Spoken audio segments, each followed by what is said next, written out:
Et après, quelques pages après, les anges posent la question à Allah. Oh Allah, vas-tu créer une créature qui va amener la corruption sur terre? Allah. Et Allah nous dit, je sais alors que vous ne savez pas. Et là, deux choses. En moi, quand j'ai lu ça, déjà j'étais très surpris de savoir que le Coran lui-même parlait de ces questions-là. Et là, quand je pose le front à terre pour la première fois, c'est comme si tous mes soucis passaient en arrière.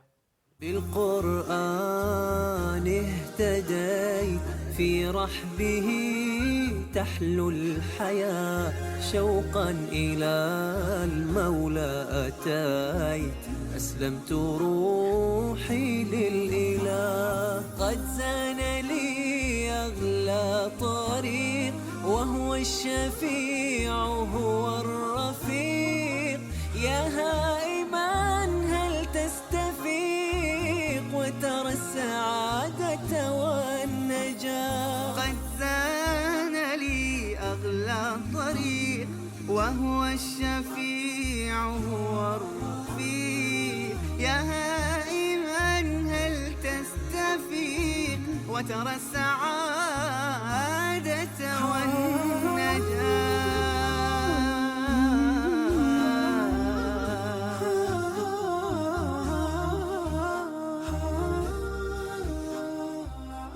Je m'appelle Shakir, je suis français, j'ai 25 ans, je suis musulman depuis 4 ans. Je me suis converti à l'âge de 21 ans en Égypte. J'ai fait un master en politique de la ville, en sciences politiques à Paris pendant 2 ans. Et là aujourd'hui je fais un autre master en sciences des civilisations à Istanbul. الفرنسي شاكر باحث أكاديمي كان لا يؤمن بدين. عرف أن من يواظب على الصلاة ويعمل بمقتضاها لا يصيبه القلق. أسلم منذ 4 سنوات ويواصل أبحاثه العلمية بعين جديدة. أريد أن أعرف عن شاكر قبل إسلامه. كيف كانت حياته؟ Difficile, dur. Parce qu'avant l'islam, j'avais pas de repère. Donc on est perdu. On suit ses passions et nos passions nous mènent partout. Donc on veut une chose, on arrive à la voir et on n'est pas satisfait, on en veut une autre. Donc on va à gauche, à droite, on n'en finit pas en fait. On ne sait pas ce qu'on veut, on ne sait pas où on va, on ne sait pas qui on est, pourquoi on est là. Oui, on vit une vie vraiment sans repère, donc très difficile. Intérieurement, c'est très difficile d'être stable intérieurement. كان شاكر يعاني من الفراغ الروحي في حياته كما يعاني الكثير من الجهل بالإسلام.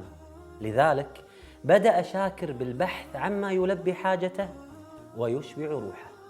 أخي شاكر، كنت ملحداً ولا تؤمن بوجود إله لهذا الكون. متى وجدت الله عز وجل؟ Après, moi j'ai grandi dans un environnement multiculturel où il y avait notamment des musulmans à l'école, au collège, au lycée. Et j'ai notamment beaucoup fraternalisé avec des amis musulmans. Et il y a une étape entre le lycée et l'université, c'est que je suis parti au Maroc pendant 3 semaines. Un ami à moi qui était d'origine marocaine m'a invité, on est parti 3 semaines là-bas chez sa famille. Et là-bas j'ai été accueilli comme si j'étais un membre de la famille. Comme s'il me connaissait depuis 10-20 ans, alors que c'était la première fois que je l'ai rencontré. Et je pense qu'il y a eu vraiment un déclic quand je suis allé à l'université. Parce que là, j'ai quitté le cercle familial. J'étais seul, j'ai rencontré d'autres personnes. Dans le sens positif du terme, j'ai absolument pas ressenti de traumatisme d'être seul dans un dortoir à l'université, mais on rencontre d'autres gens. On se sent plus libre de lire d'autres livres, peut-être sur l'islam. Et donc c'est à ce moment-là, c'est vraiment la première année à l'université que j'ai commencé à lire sur l'islam. شاكر، كيف كنت ترى الإسلام قبل إسلامك؟ C'est difficile de m'en rappeler, c'est difficile. Comment je voyais l'islam avant ma conversion? Je pense que j'avais une belle perception de l'islam. De la tolérance vis-à-vis de l'islam. Parce que je suis parti en Égypte, je m'intéressais à l'islam, donc j'avais quand même cet intérêt-là. Mais après, je pense qu'il y a beaucoup de choses que je ne comprenais pas. Beaucoup de choses que je ne comprenais pas. Ce besoin de prier 5 fois par jour, par exemple. La relation aux femmes change aussi, de manière positive. On montre plus de respect, on est plus pudique aussi. Et c'est des choses que je n'arrivais pas à comprendre avant. Mais ce n'est pas pour autant que j'avais une mauvaise image de l'islam en tête avant ma conversion. بعد تخرج شاكر من الجامعة دعاه صديقه إبراهيم الذي أسلم حديثاً إلى مصر حيث كان إبراهيم يدرس اللغة العربية هناك. Donc forcément, je me posais plus de questions. Ça a été vraiment aussi un déclic pour moi, cette conversion, de me dire, voilà, il a franchi le pas. Donc je me suis mis à m'intéresser d'autant plus à l'islam, encore plus qu'avant, à lire le Coran, à discuter avec lui, avec d'autres amis à côté qu'on avait rencontrés au Caire. Et donc là, petit à petit, vient cette certitude en moi. C'est-à-dire après avoir lu le Coran, après m'être posé les questions, et après avoir trouvé les réponses surtout, je me suis dit, voilà, là, j'ai envie d'avoir cette expérience de l'islam. J'ai envie de faire la prière. J'ai envie de voir ce que ça fait d'être musulman, de vivre comme un musulman, avant même de prononcer la shahada. Shakir, c'est un ami de longue date. On s'est rencontrés au début de la première année d'études, après le bac. Et en fait, c'était mon voisin, tout simplement, mon voisin de l'étage d'au-dessus. Shakir, c'est quelqu'un qui m'a beaucoup aidé, surtout après ma conversion. On s'est convertis à peu près en même temps. C'est en quelque part un compagnon de route on a appris l'islam ensemble, on a appris les bases ensemble, on a appris à bien faire la prière. في فترة بحثك عن الإسلام وفي هذه الفترة المهمة من حياتك أخي شاكر متى بدأ اطلاعك على القرآن؟ حدثني عن هذه القصة. Le Coran, je l'ai approché au dernier moment. Peut-être les derniers jours avant de faire la shahada, c'est à ce moment-là que j'ai approché le Coran, subhanallah. Parce qu'avant, j'avais lu différents livres autour de l'islam, introductifs à l'islam, mais pas le Coran directement. Et parce que mon ami s'était converti à l'islam, il y avait un Coran sur la table, à l'appartement, en français et en arabe. Donc j'ai commencé à le prendre et à le lire. Première page, Fatiha. Deuxième page, Baqara, qui commence. Allah, dans les premiers versets de Surat al-Baqarah, il nous dit, faites la prière et après la zakat. Et je pose la question à mon ami, je dis, pourquoi?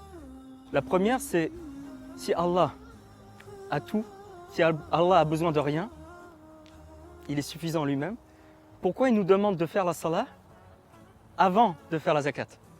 Pourquoi il nous demande de prier, de le prier, de nous abandonner à lui, avant de donner de l'argent aux pauvres, avant de donner aux pauvres? Il me dit, quand tu es dans un avion, l'avion commence à se cracher, il y a un accident. Tu dois prendre le masque à oxygène. Est-ce que tu le donnes à ton enfant ou à toi avant? Tu le donnes à toi, tu respires, tu respires, et après tu donnes l'oxygène à ton enfant. D'abord, sois bien intérieurement. Ressource-toi. Sois capable de donner aux pauvres avant de donner aux pauvres. كم هو جميل ذلك المعنى الذي طرحه شاكر.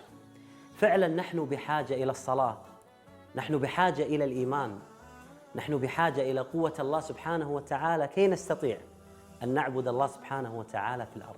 Donc avant, ça m'a vraiment confirmé ce sentiment que j'avais de faire ma conversion à l'islam. Et après, ça augmente. Plus la foi augmente, plus l'amour pour le Coran augmente. Et malgré le fait qu'on ne comprenne pas l'arabe, ça apaise. Si on le récite sans comprendre, ça apaise. c'est un des miracles du Coran. بأول مرة وقعت عليه عيوني تاليا أحسست فيه كأن سطوره فجر وعطر وقد ضم الحياة بدفتيه. استمرت التساؤلات عند شاكر وهو يقرأ القرآن، فكان يقول: لماذا خلق الله سبحانه وتعالى الإنسان والإنسان هو الذي يفسد في الأرض؟ الإنسان هو سبب الحروب والمشاكل. فكانت الإجابة من الله سبحانه وتعالى. Et après, quelques pages après, les anges posent la question à Allah. Oh Allah, vas-tu créer une créature qui va amener la corruption sur terre? Allah. Et Allah nous dit, je sais alors que vous ne savez pas. Et là, deux choses. En moi, quand j'ai lu ça, déjà, j'étais très surpris de savoir que le Coran lui-même parlait de ces questions-là. بكتاب الله للنور اهتديت ليا ماض نادما عنه مضيت نحو باب الله ذلا فانحنيت راجيا أن يغفر الذنب العظيم بالقرآن برحبه تحلو الحياة بالقرآن اهتديت برحبه تحلو الحياة شوقا إلى المولى قرآني أرضى به ألقى به اطمئناني أحياني من غفلتي من زلتي وهداني كم كانت الدنيا تضيق بوسعها فتلوته ورأيته بابا لخير جناني. Ce qui m'a beaucoup influencé dans mes recherches en islam, ce que j'ai compris comme un signe, ça a été la notion de hayy. Et al-hayy, le vivant, donne une caractéristique qui moi m'a bouleversé, c'est-à-dire que après chaque chose, chaque création, que ce soit la lune, le soleil, l'univers, même les petits insectes, ont une naissance et une mort. Mais pour qu'il y ait une naissance et une mort, il faut bien qu'il y ait un flux, un vivant, quelque chose qui lui donne la vie. Il faut bien un point de départ, ou même quelque chose de continu. Donc, on voit la création tous les jours. Il y a une création tous les jours, en permanence. Allah crée en permanence. Et le fait de découvrir, dans mes recherches de l'islam, découvrir qu'il y avait cette notion en islam, ça a été un signe pour moi. واقتربت لحظة الشهادة فكل الأسئلة التي برأس شاكر وجد إجابتها في القرآن ولكنه كان متخوف من تبعات هذا القرار وفي يوم من الأيام اتخذ قرارا غريبا. Je me suis donné une journée. Je me rappelle, c'était un vendredi, subhanallah, Jumu'ah. Je me suis dit, pendant cette journée, je coupe tout. J'arrête mes discussions, mes recherches avec l'islam, etc. J'essaie de penser à l'inverse, de me convaincre qu'il ne faut pas que je me convertisse à l'islam. Et j'ai passé une journée abominable. J'ai passé une journée terrible. Vraiment pas bien. Je suis retombé dans mes doutes précédents que j'avais depuis longtemps avant ma venue en Égypte. Et pour moi, ça a été un autre signe. Je me suis dit, ce trouble que je ressens très fortement à l'intérieur de moi, c'est un signe pour me dire que j'ai rien à perdre, que j'embrasse l'islam, que j'ai tout à y gagner. Et alhamdoulilah, le lendemain, j'ai suivi mon frère lors d'une de ses prières. Et ça a été magnifique. Mais ma conversion, et je pense la conversion en général, c'est pas quelque chose de direct, c'est pas quelque chose de net. Ce que j'entends par là, c'est que ce n'est pas un processus de cause à effet. C'est pas parce que j'ai lu des livres sur l'islam, que j'ai discuté avec des musulmans, que j'ai vécu avec des musulmans, que je suis devenu musulman. C'est Allah veut et il fait. Et même nous, je pense, en tant que convertis, on n'arrive pas à expliquer totalement notre conversion.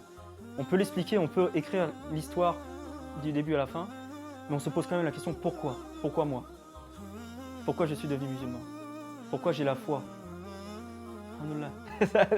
Alhamdoulilah, c'est la seule chose qu'on peut dire. كم عشت والتفريط عادة ما ذقت في الدنيا سعادة حتى اهتديت إلى العبادة يا راحتي لما اهتديت سبحان. عندي سؤال مهم أخي شاكر، أريد أن أعرف عن أول سجدة سجدتها لله سبحانه وتعالى. كيف كان شعورك؟ Alhamdulillah. Actually, my first sujood was before Islam. ما شاء الله سجدت قبل الإسلام؟ قبل إسلامك سجدت؟ نعم. سبحان الله سبحان الله. كيف؟ Je voulais vivre, avoir cette expérience avant de me décider, avant de prendre cette décision finale de la shahada. Parce que la shahada, on ne peut pas revenir en arrière. Donc je voulais goûter à l'islam avant. Et si je me rappelle bien, Ibrahim priait et je l'ai suivi. Je lui ai demandé avant, bien sûr. On a prié ensemble. Et là, quand je pose le front à terre pour la première fois, c'est comme si tous mes soucis passaient en arrière. Pourquoi j'ai fait ça? Pourquoi j'ai pas fait ça? J'aurais dû agir de la sorte, pas de la sorte. Pourquoi j'ai fait tel choix dans ma vie? J'ai mal parlé à cette personne. Et tous ces problèmes-là, qui étaient sur mes épaules, se sont envolés avec la prosternation. Parce que c'est le qadr. Ça s'est passé. C'est que ça devait arriver. S'il y a un destin, c'est arrivé. Après, à nous d'en tirer les leçons pour le futur, mais ne pas regretter sur le passé. Et avec l'islam, et vraiment les premières prosternations après l'islam, c'est surtout du remerciement que j'ai voulu transmettre à Allah. Merci, alhamdoulilah.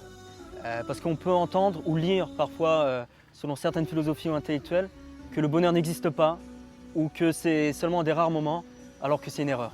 C'est faux. Le bonheur, il existe.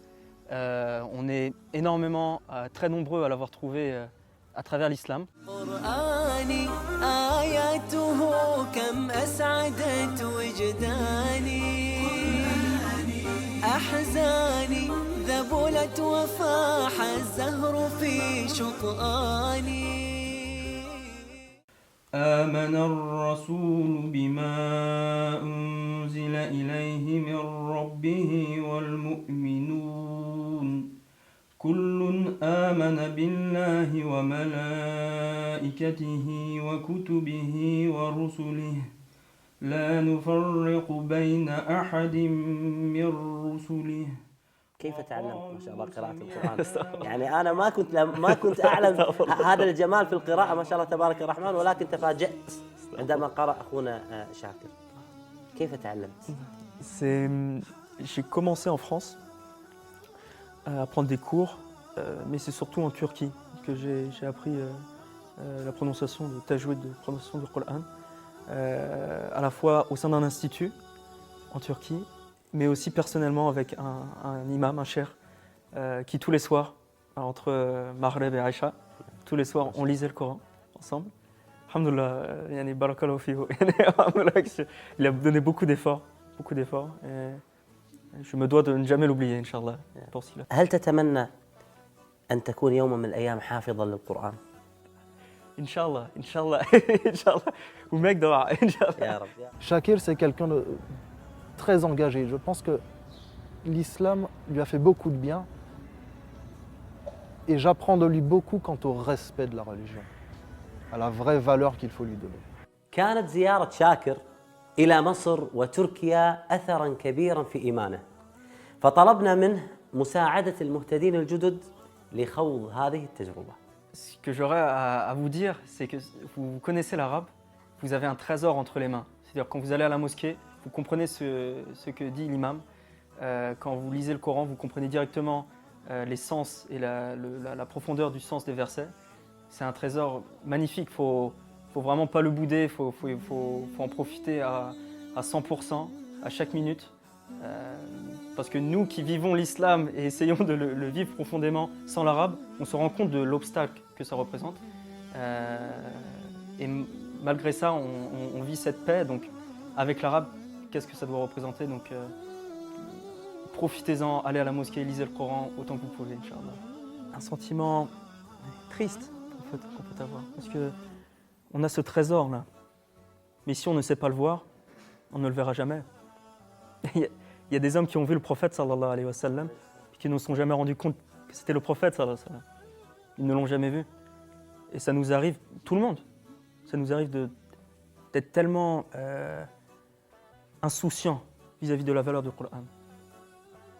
Qu'Allah nous pardonne et nous permette d'être attachés à ce livre, Inch'Allah. Inch'Allah.